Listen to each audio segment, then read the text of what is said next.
What up, what up? Hope everybody is doing well.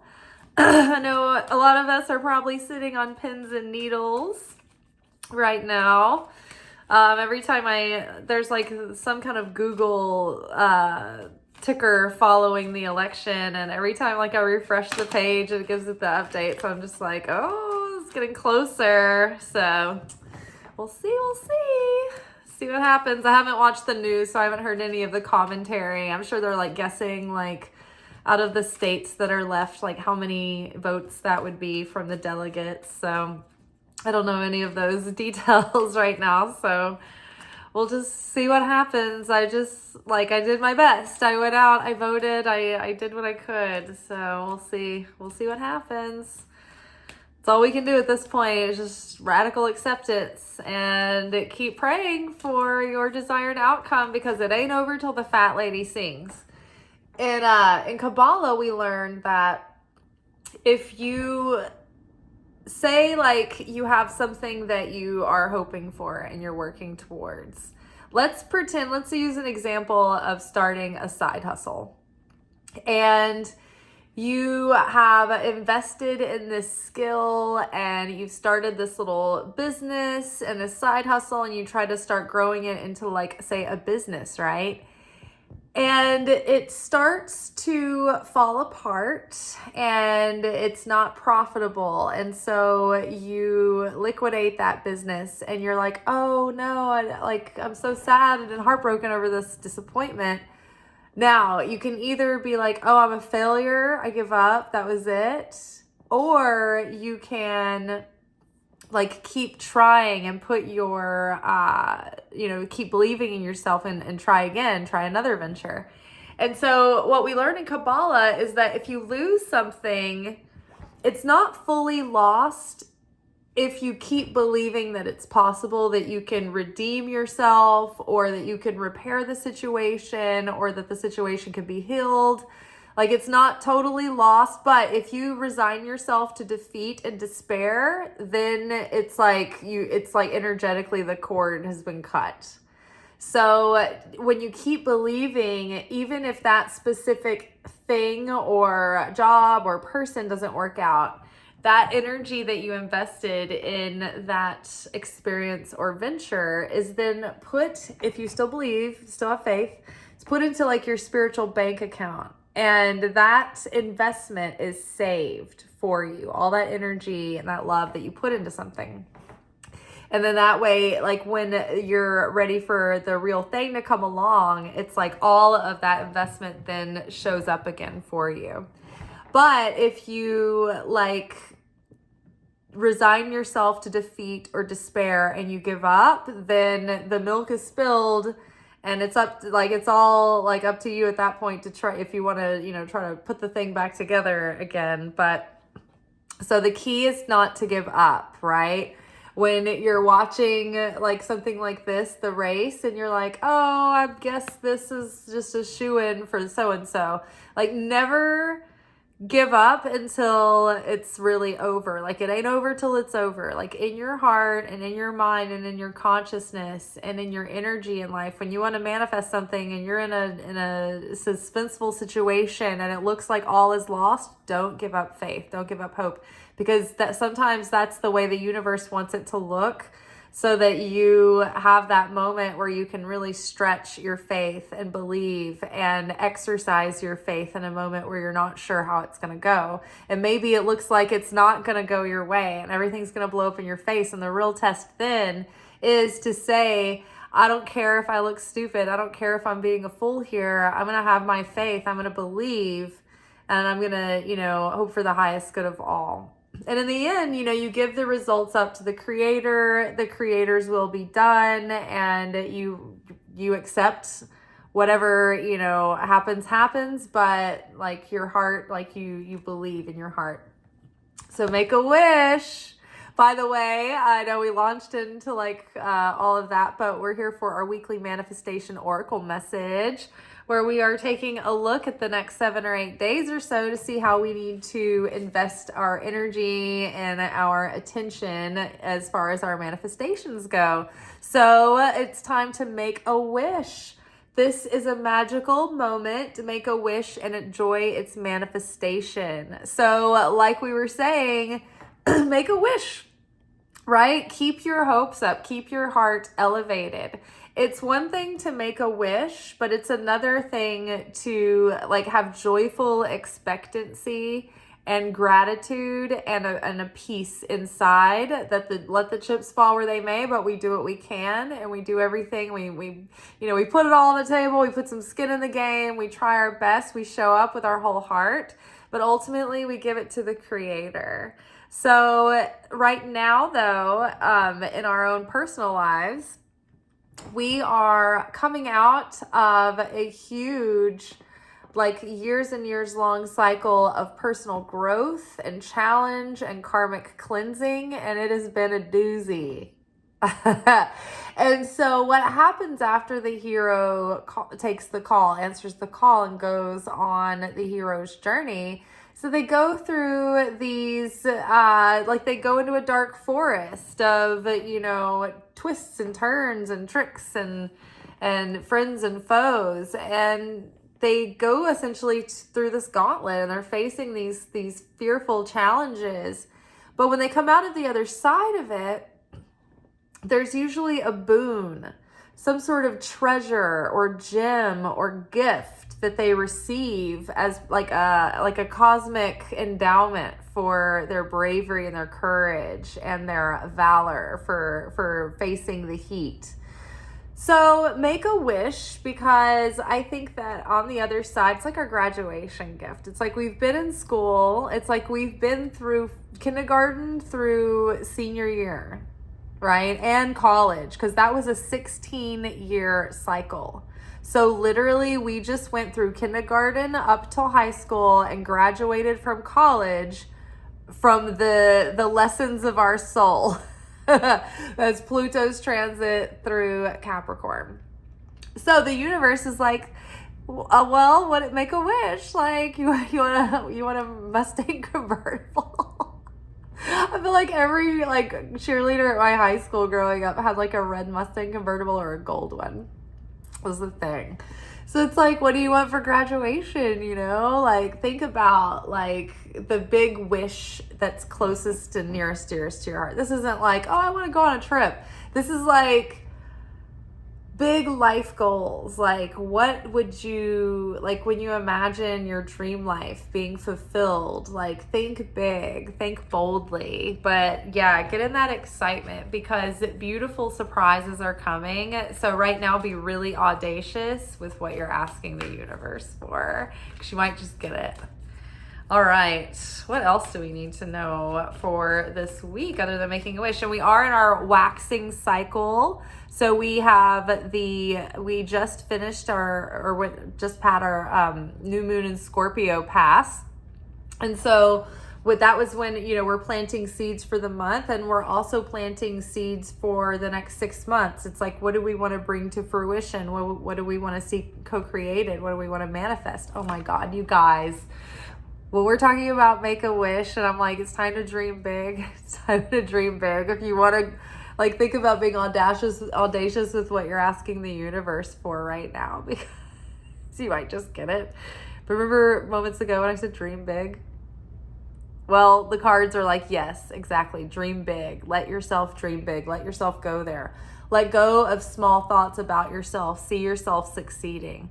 And so part of the gift of getting to the other side of the hero's journey, coming out of the big adventure, is that we are seeing how our self-concept or beliefs or unconscious beliefs from the past kept us playing small, kept us limited, kept us kind of held back from really expanding into our potential. And so now in this new cycle going forth, the growth that we've gone through has helped us evolve to the point where we can see where we've held ourselves back, and now we can transcend those tendencies and start to behave and think and feel and have consciousness that is more like our higher self.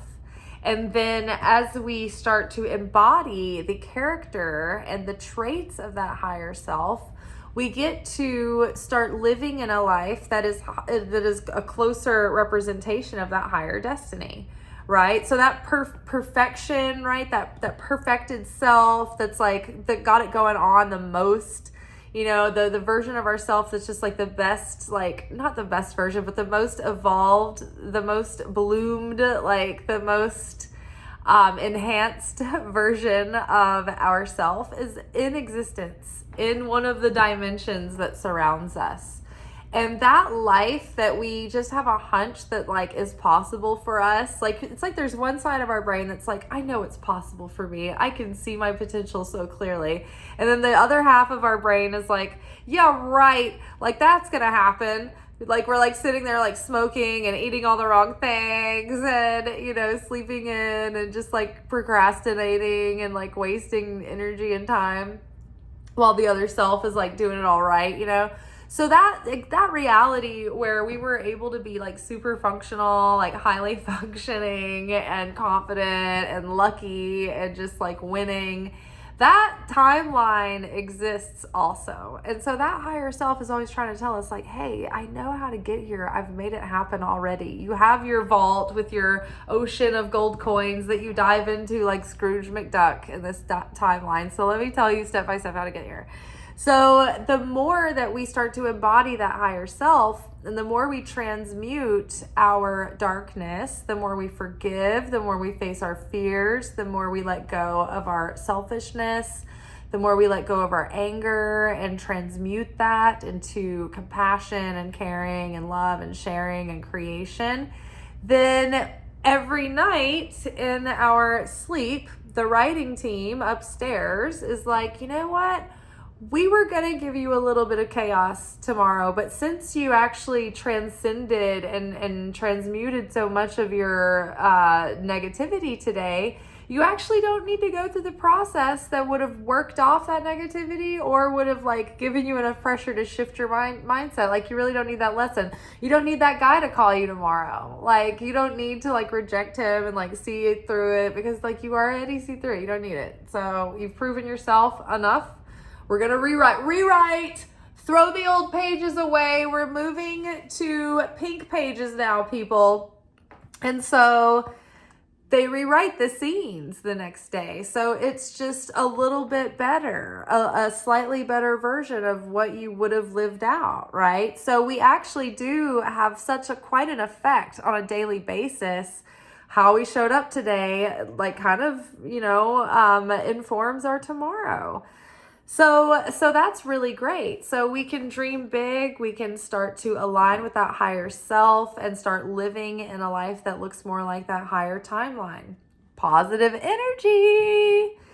Surround yourself with positive people and situations and avoid negativity, right? So we don't want to poo-poo on our foo-foo, right? Like if we tell our big ideas and our big dreams to people, sometimes they kind of shit in your cereal a little bit. They're like, well, I don't know, or you're not going to do that, or what about this? And they start, I don't know. It's just like the more attention you put on your dreams before they're actually taking root and they're real, the more vulnerable they are to like energetic,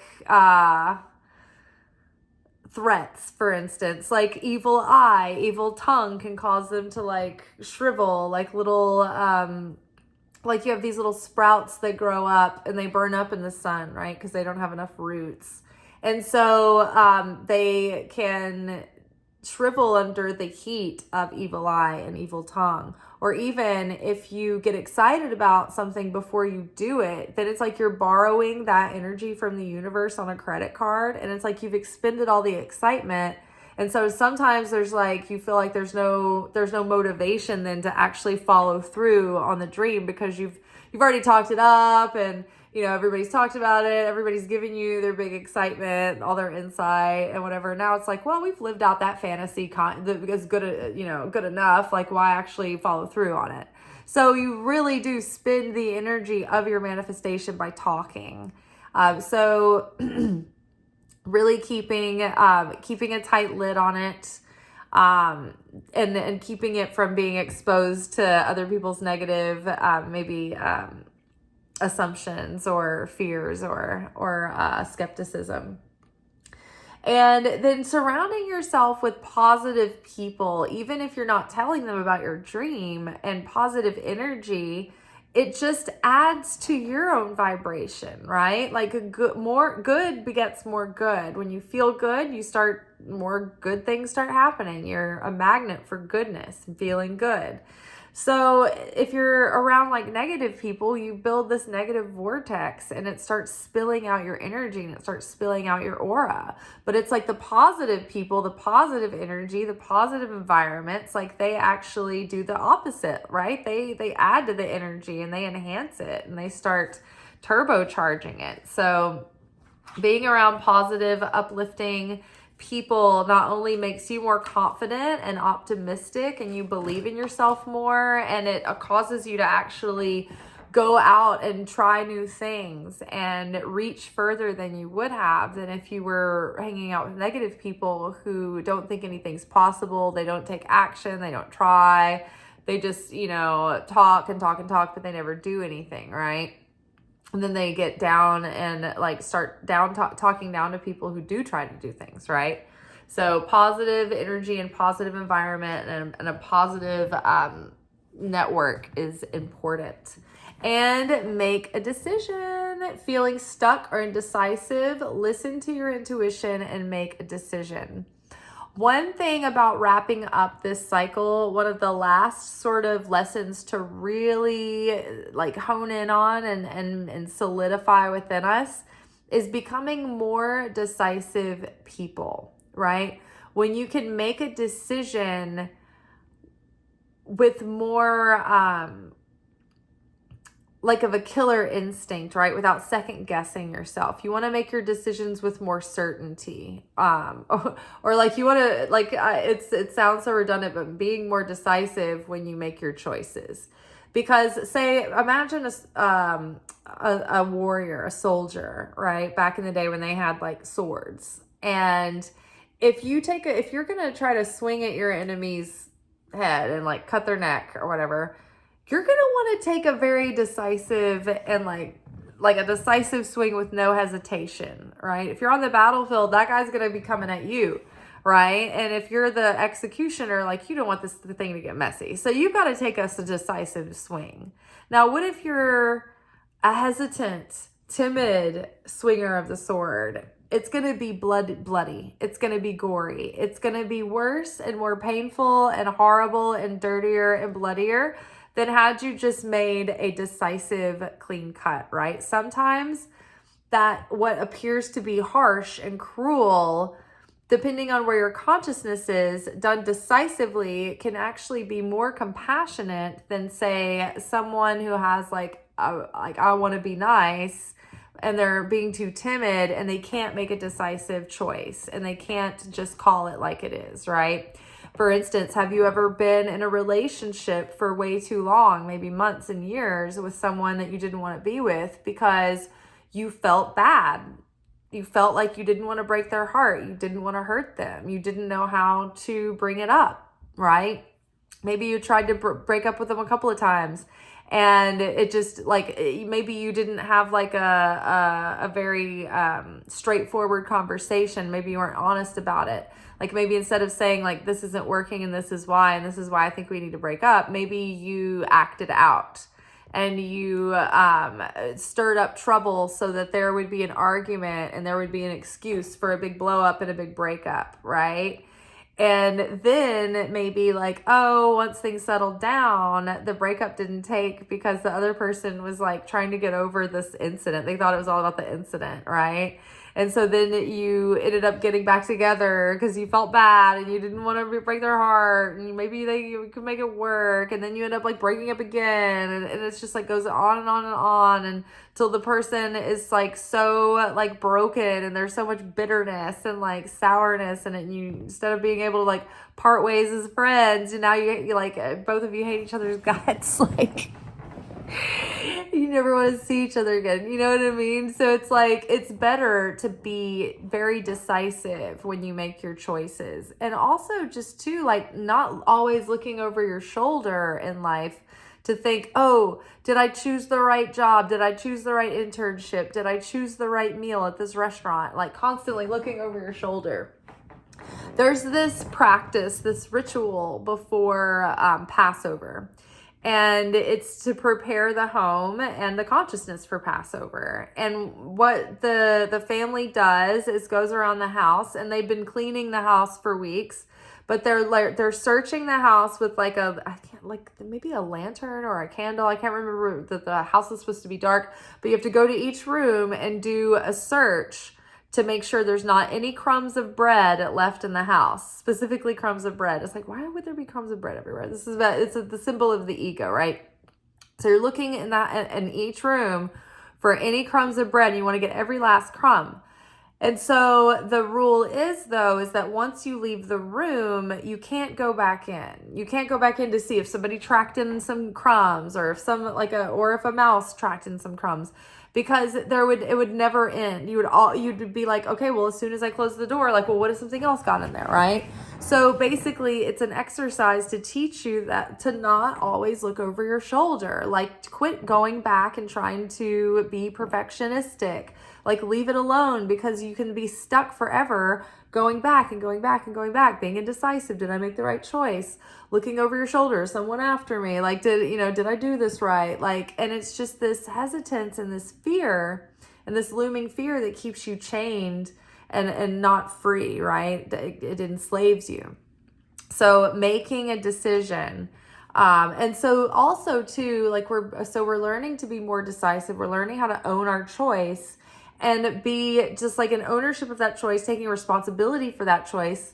And it's so funny, the way the light hits my lip, it just makes it look like there's something on it. There's nothing there. It's just like really light in that spot. But like when I'm looking at my face in like the mirror, it doesn't look like that. I just had to say that because I was like, this is not spit. So anyway, so we need to be decisive, and like, if the choice that we need to just own it and have enough backbone to like own it. If we make a mistake, right? I can take responsibility for my mistake. I can course correct and pivot and like fix the situation. And if I choose wrong, then cool. I'll just like re-choose, like no big deal.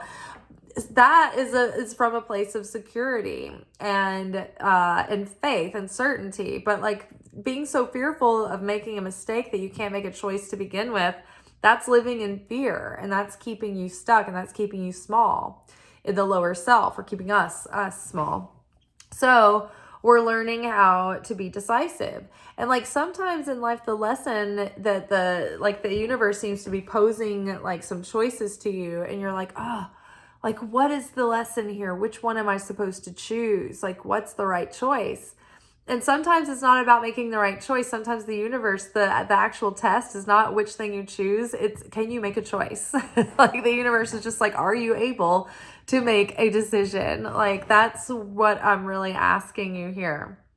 So we are learning to be more decisive in our conscious waking mind. But also in addition to that, I think that we're discovering inner conflicting desires that were preventing us on like an unconscious level from being able to be more decisive and make that choice. And so if you've never heard me talk about inner conflicting desires before, it's when you have this subconscious defense mechanism against actually getting what you want. Because there's some part of you that fears that by getting what you want, you're going to lose something else very valuable to yourself.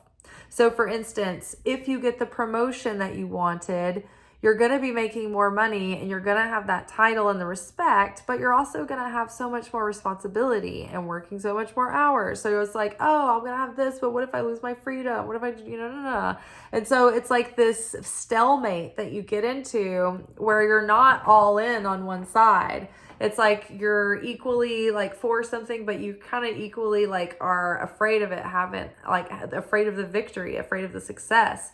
But we're not always aware of that fear of the success. So it's in our subconscious. Same with like if you are wanting a committed relationship. And so you think that you're putting yourself out there and you are like trying to find a real relationship, but you're only meeting unavailable people. Well, that means that there's some kind of conflicting like desire or defense mechanism that's making you unavailable.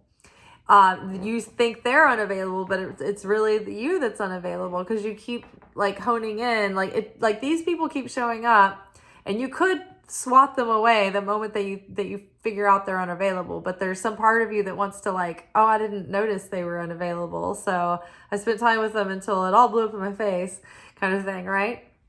So, so many times we want a committed relationship, but we're afraid of the other things that come with that, right? Giving up our freedom, giving up our, the way that we live in our comfort zone, giving up the option of dating other people, right? And all of that. And so also sometimes we avoid a committed relationship because we're afraid of the intimacy of opening up so much and being so vulnerable that if we give all of our heart to someone, they could break it, right?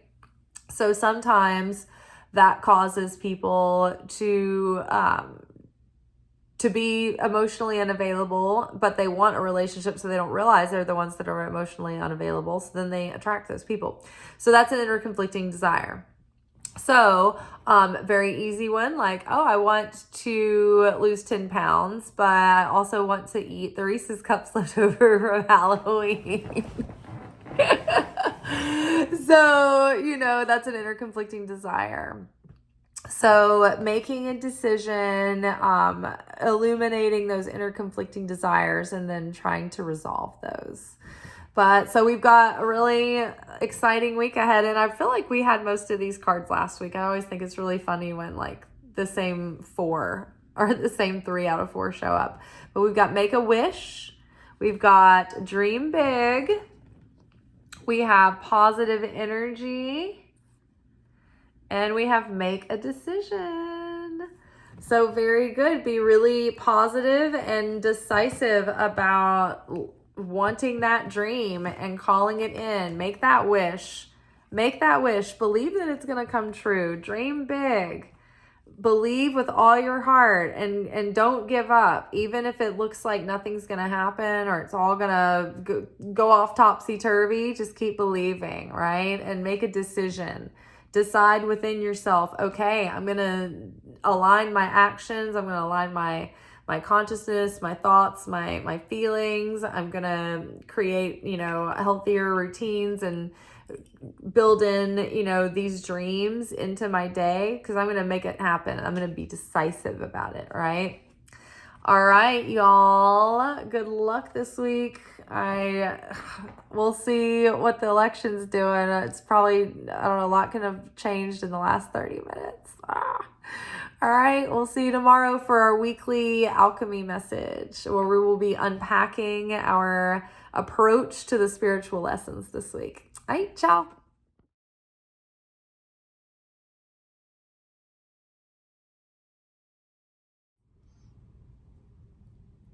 Thank you for watching. If you enjoyed this video and you got something out of it, then please give it a like. Subscribe to the channel. Turn on notifications to be notified of when I drop content. Like the videos, comment, share them. Anything that you do helps these messages get out to other people who need them. So you watching a video and taking an action on it actually makes a positive difference in someone else's life.